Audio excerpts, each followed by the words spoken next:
Also want to turn to, as we were discussing, the supply issues still rearing their head when it comes to chip shortages, and it's kind of revealing itself here in the manufacturing report we got this morning. In fact, production at U.S. factories fell by the most in 7 months.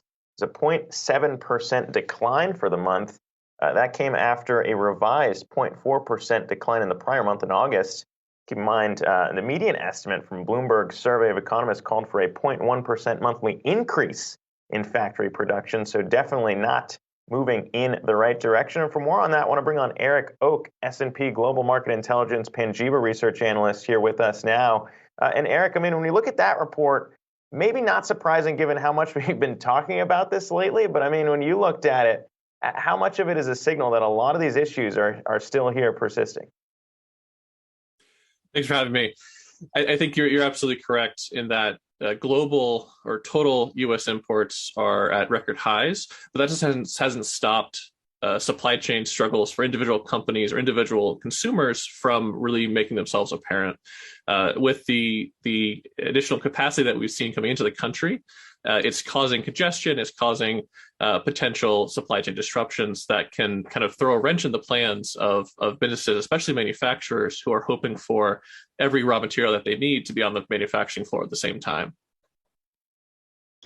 What does that tell you about the way in which things are sourced today? I mean, we're obviously talking about the problem at hand right now, but there's got to be some assessment that's happening about how things need to change so we don't find ourselves in this kind of bind again.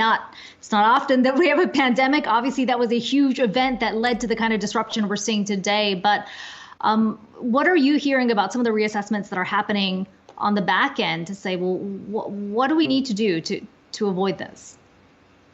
So companies need to make a choice between whether they're going to operate very leanly in a just-in-time fashion, or whether they're going to build up inventories as a safety measure against potential disruptions.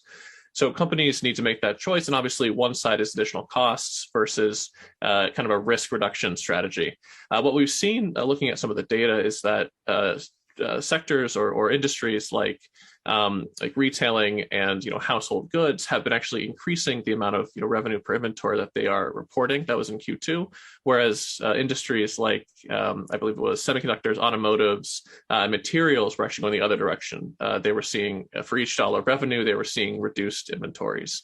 So that kind of gives you a slight measure of how different industries are reacting to that problem and which decisions they're making. Obviously, the great increase in demand for things like semiconductors and automobiles will push those numbers one direction. But again, that's one way to look at how companies or industries are reacting to that question. Yeah, the car issues here, as we talk about chip shortages, clearly a standout in this report. Motor vehicles and parts falling 7.2% last month. That was the sharpest drop that we've seen since April, and almost more than double the 3.2% decrease in August. I mean, that's still an issue there.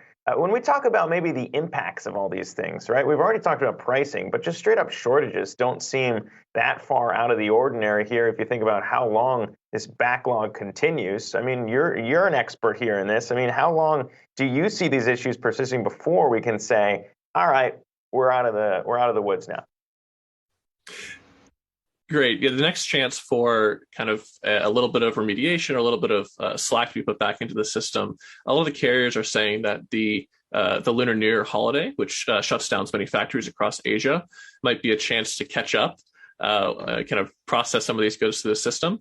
But generally, the capacity or the supply of the supply chain, the global supply chain as a whole, is relatively fixed in the short term. So without longer term investments moving forward, which will take, again, years to put into production or put into place, like additional terminals, additional cranes, possibly new waterways or other ports, the supply chains, again, are going to be relatively fixed in capacity. And you might have to deal with, or companies might have to deal with these congestion issues for the foreseeable future.